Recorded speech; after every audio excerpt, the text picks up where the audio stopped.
berada di Tarusan. Ini kondisi terkini Tarusan menjelang 17 Agustus 2020. Ini persiapan di Puskesmasnya. Inilah kondisi terkini bagi di sana di perantauan.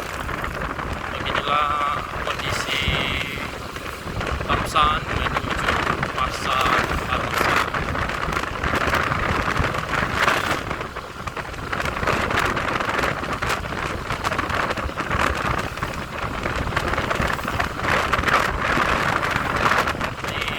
Kita sering soalnya di penelitiannya.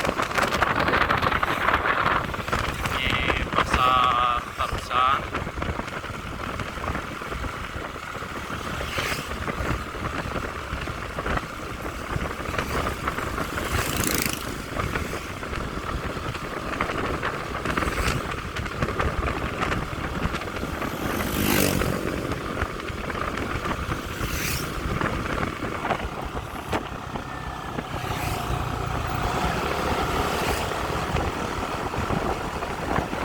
Dan bagi di sana di perantauan juga bisa terhibur, bisa melepas rindu dengan kampung halamannya.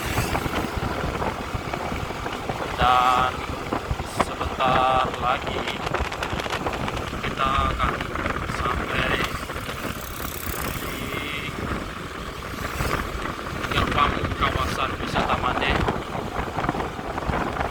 salah satu objek wisata yang paling viral di pesisir selatan. Di sebelah kanan kita adalah kawasan menuju wisata Mande, dan kita lanjut ke Painan. Inilah di sini.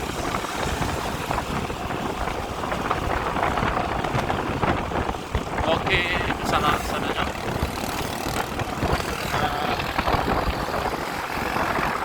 Di sana bisa terhibur dengan kondisi terkini kampung halaman kita. Di jembatan Gandeng Buahnya, mantap.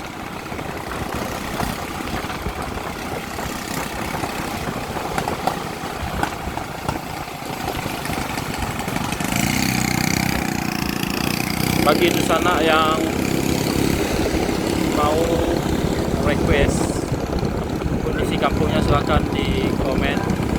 Nanti kita coba ambil kondisi kampung terkini.